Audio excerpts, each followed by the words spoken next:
चेतावनी, इस वीडियो की शुरुआत में हम आपको जो सुनाने जा रहे हैं वो किसी फिल्म का सीन नहीं है, वो कोई स्पेशल इफेक्ट नहीं है, वो इतिहास की सबसे डरावनी आवाज है। सुनो, सुनो, कम इन, कम इन। मुझे गर्मी लग रही है, मैं जल रही हूं, ऑक्सीजन खत्म हो रही है। क्या मैं वापस आ पाऊंगी? क्या मैं कभी वापस आ पाऊंगी? और फिर सिर्फ साइलेंस।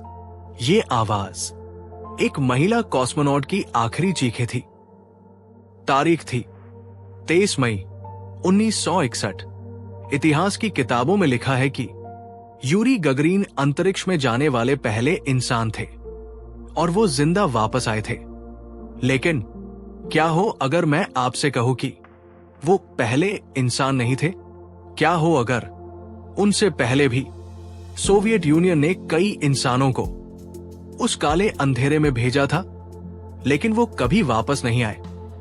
उनका मिशन फेल हो गया, उनका कैप्सूल रास्ते से भटक गया और वो आज भी अंतरिक्ष के उस ठंडे और वीरान अंधेरे में कहीं तैर रहे हैं, मम्मी बनकर। आज हम खोलेंगे स्पेस रेस की सबसे काली फाइल, द लॉस्ट कॉस्मोनॉट्स।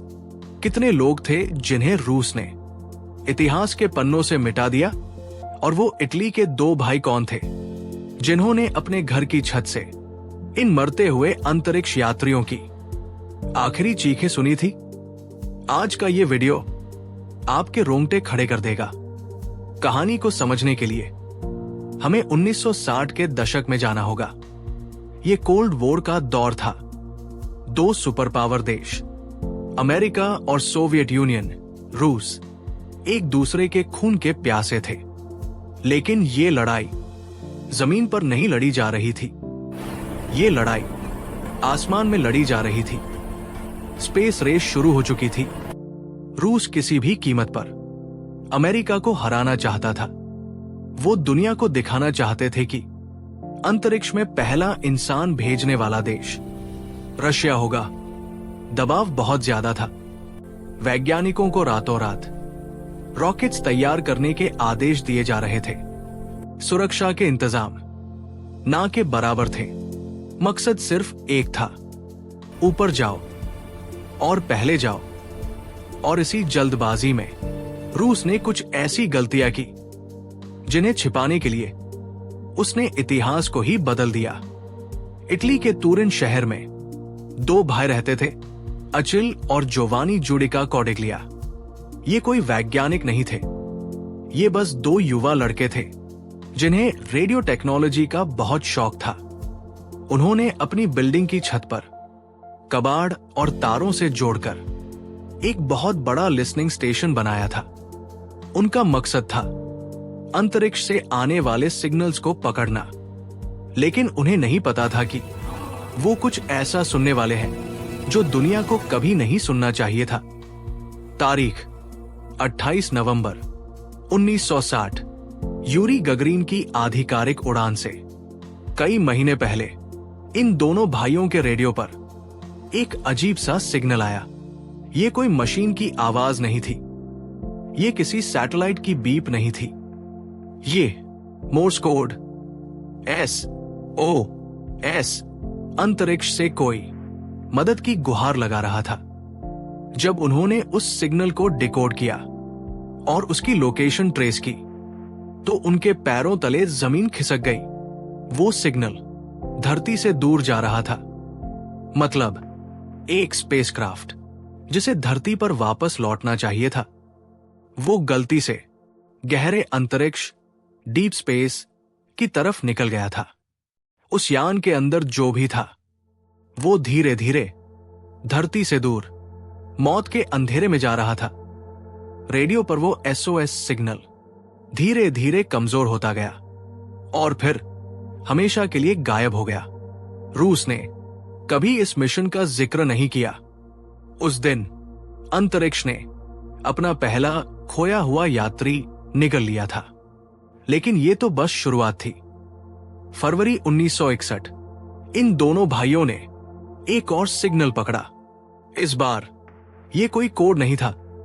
इस बार ये एक आवाज थी, धड़कनों की आवाज। लबडब, लवडब, लवडब। ये किसी इंसान के दिल की धड़कन थी, लेकिन ये धड़कन सामान्य नहीं थी।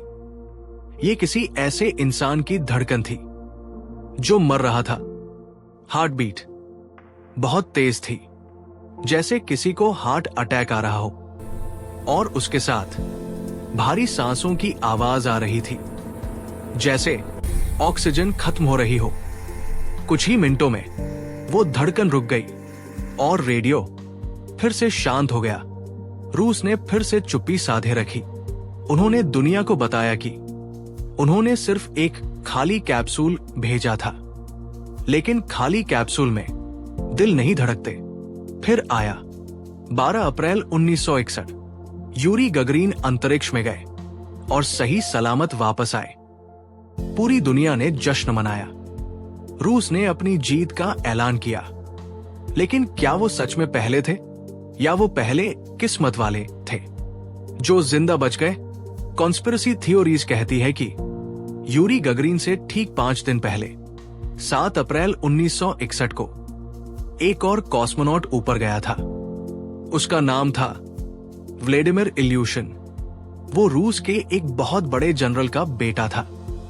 कहा जाता है कि व्लादिमीर इल्यूशिन अंतरिक्ष में पहुंच तो गए, लेकिन वापसी के वक्त उनका कैप्सूल खराब हो गया।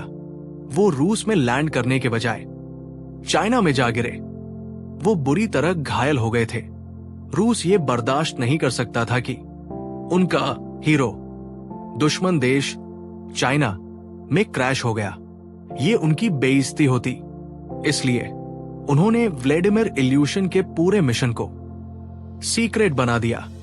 उन्होंने उसे एक कार एक्सीडेंट बताकर अस्पताल में भर्ती कर दिया और दुनिया के सामने यूरी गगरीन को पेश कर दिया। लेकिन सबसे खौफनाक सबूत मिला मई 1961 में। ये वो रिकॉर्डिंग है जिसका जिक्र मैंने वीडियो की शुरुआत में किया था। जूडिका कॉर्डेग्लिया भाइयों ने एक महिला की आवाज रिकॉर्ड की। रूस ने कभी नहीं माना कि उन्होंने किसी महिला को उस वक्त भेजा था। वैलेंटीना तेरेशकोवा तो बहुत बाद में गई थी, लेकिन उस टेप में एक महिला रूसी भाषा में चिल्ला रही थी, तापमान बढ़ रहा है, मैं जल रही हूं, क्या मैं क्रैश होने वाली हूं? हाँ, मुझे लपटें दिखाई दे रही है। एक्सपर्ट्स का मानना है कि ये री एंट्री के वक्त की आवाज थी। जब कोई यान अंतरिक्ष से धरती के वातावरण में घुसता है तो फ्रिक्शन से हजारों डिग्री का तापमान पैदा होता है। अगर हीट शील्ड फेल हो जाए तो यान के अंदर बैठा इंसान जिंदा जल जाता है। उस महिला कॉस्मोनॉट के साथ वही हुआ था। वो जल रही थी और धरती पर बैठे कंट्रोल रूम के लोग बस उसे सुन रहे थे। वो कुछ नहीं कर सकते थे। उसकी आखिरी चीख के बाद रूस ने उस फ्रीक्वेंसी को ही बंद कर दिया। क्या ये सबूत काफी नहीं है? अगर आपको लगता है कि ये सिर्फ अफवाहें हैं, तो चलिए मैं आपको एक कंफर्म घटना बताता हूं।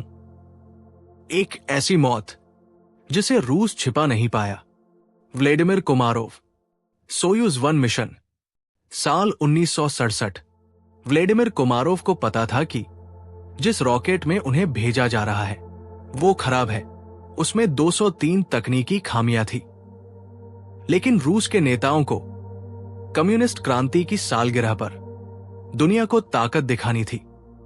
कोमारोव ने अपने दोस्त यूरी गगरीन से कहा था, अगर मैं इस रॉकेट में नहीं गया तो वो तुम्हें भेज देंगे और मैं तुम्हें मरते हुए नहीं देख सकता। कोमारोव अपनी मौत की मशीन में बैठकर ऊपर गए। अंतरिक्ष में पहुंचते ही सब कुछ फेल होने लगा। सोलर पैनल नहीं खुले, पावर खत्म हो गई, नेविगेशन बंद हो गया। जब वो धरती पर वापस आ रहे थे तो उनके पैराशूट नहीं खुले। उनका कैप्सूल एक उल्कापिंड की तरह धरती की तरफ गिरा। अमेरिकी जासूसों ने उस वक्त कोमारोव के आखिरी शब्द रिकॉर्ड किए थे। वो रो नहीं रहे थे, वो चिल्ला रहे थे। वो अपने नेताओं को गालियां दे रहे थे। उन्होंने कहा, तुम लोगों ने मुझे मार दिया, मैं जल रहा हूं। तुमने एक हीरो को मौत के मुंह में धकेल दिया। उनका कैप्सूल धरती से टकराकर राख हो गया। उनकी बॉडी का सिर्फ एक काला कोयले जैसा टुकड़ा बचा था।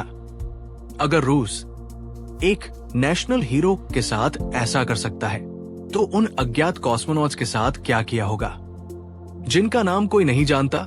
दी लॉस्ट कॉस्मोनॉट्स की थ्योरी हमें एक बहुत कड़वा सच याद दिलाती है। इतिहास हमेशा विजेताओं, विनर्स द्वारा लिखा जाता है। जो हार गए, जो जल गए, जो अंतरिक्ष के अंधेरे में खो गए, उन्हें इतिहास से मिटा दिया गया। वैज्ञानिक कहते हैं कि अंतरिक्ष में बॉडी कभी खराब नहीं होती। वहां न हवा है, न बैक्टीरिया। तो इसका मतलब है कि वो खोए हुए कॉस्मोनॉट्स आज भी वहां अपने छोटे से टिन के डिब्बे में बंद पृथ्वी के चक्कर लगा रहे हैं, बिल्कुल वैसे ही जैसे वो 60 साल पहले थे। शायद उनकी आत्माएं आज भी उस खिड़की से बाहर देख रही है, इंतजार कर रही है कि कोई उन्हें घर ले जाएगा। लेकिन कोई नहीं आएगा, क्योंकि दुनिया के लिए वो कभी गए ही नहीं थे, वो अस्तित्व में ही नहीं थे। आपको क्या लगता है, क्या यूरी गगरिन सच में पहले थे, या वो उन शहीदों की लाशों पर खड़े होकर हीरो बने थे? क्या अंतरिक्ष के अंधेरे में आज भी वो रूसी महिला मदद के लिए पुकार रही है? अपनी राय नीचे कमेंट्स में जरूर लिखें। अगर इस कहानी ने आपको सोचने पर मजबूर किया है, तो इस वीडियो को लाइक करें। अंतरिक्ष और इतिहास के ऐसे ही काले पन्नों को पढ़ने के लिए सब्सक्राइब करें विकास टीवी को। मैं हूं विकास और मैं मिलूंगा आपसे अगले वीडियो में। तब तक के लिए जब भी आसमान की तरफ देखें, तो उन खोए हुए यात्रियों को याद जरूर करें। जय हिंद।